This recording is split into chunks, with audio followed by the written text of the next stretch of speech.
Let me start with something simple. You deserve to be treated with kindness. From the world, yes, but more importantly from you. And I know that might not be easy. Some of us speak to ourselves in ways we would never speak to another human being. If someone spoke to our child the way we speak to ourselves, we'd step in and say, hey, that's not okay. But when it's us, we let it slide. We even think we deserve it. So today, we're going to talk about self-love and self-compassion, not as buzzwords, not as something fluffy or cute, but as something real, as something that actually changes how you feel inside your own life.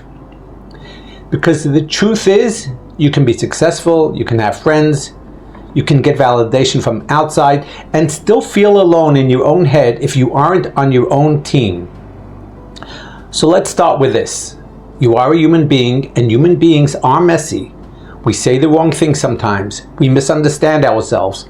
We try hard, and sometimes we fall flat on our faces. And guess what?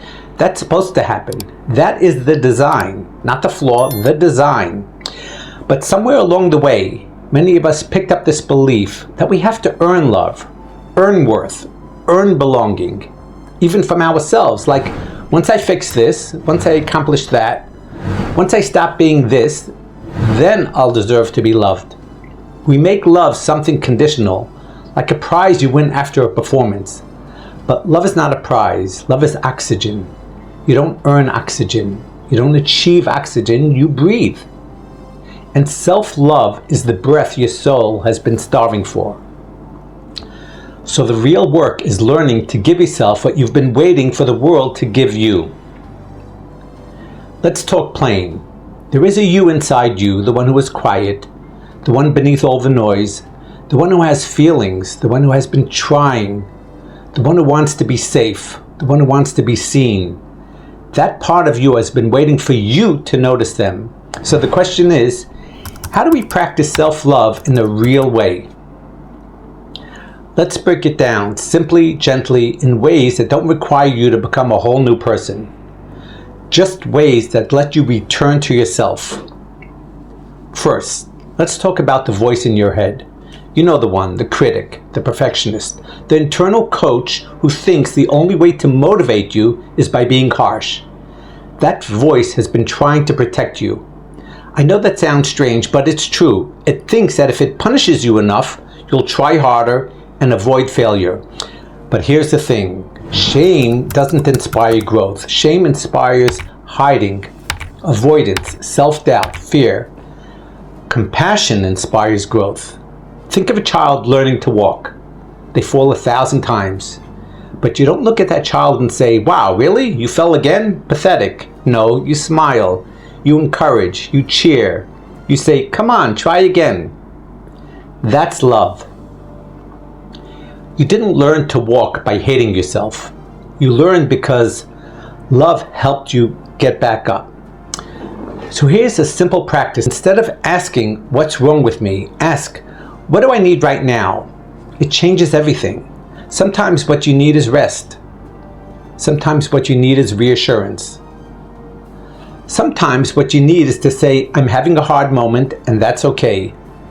Now, let me pause for just a second and say something important, because I want to help as many people as possible with this work. If what I'm saying is connecting for you, if it feels like it speaks to your heart, do me a favor and hit like and subscribe, not just for numbers, but because it actually helps YouTube to show this to more people who need it. And if you know one person, who is too hard on themselves, send this to them. It could shift something. Okay, back to us. Let's talk about how to treat yourself the way you treat someone you care about. If a friend came to you and said, I'm overwhelmed, I feel like I'm failing, would you lecture them? Would you shame them? Would you say, well, you should be doing better? No, you'd soften. You'd lean in. You'd reassure. You'd say, I know, I get it. I'm here. You're doing your best. Let's breathe. So here's the mindset shift. You are not a project to be fixed. You are a person to be cared for. Self-love is not something you wait for. It's something you practice. Even when you don't feel like you deserve it yet. Especially then. Let's do a quick exercise together. Just take a breath right now. In through your nose, slow, hold it. Now release. Not rushing, just being here. Ask yourself softly, no pressure. What is the one thing I can do today to be kind to myself?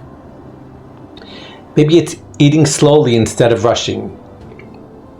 Maybe it's speaking a little more gently inside your head.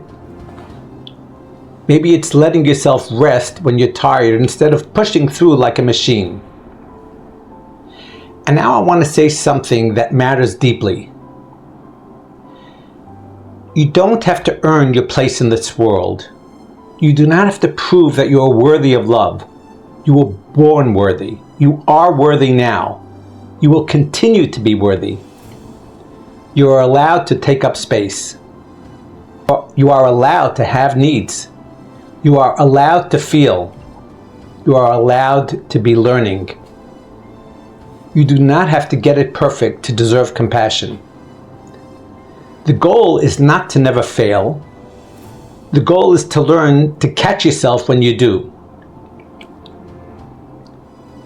So here's my invitation to you. Speak to yourself as if you are someone precious, because you are. If you forget, that's okay. Just begin again. And if you want more support, stay connected here. We're doing this together. Before you go, if this touched your heart, subscribe, like the video, and share it. Not because I said something, but because there is someone out there who is tired of being hard on themselves, and they need to hear this today. You could be the reason they don't give up. And you are not alone. You're doing the best you can, and I'm proud of you.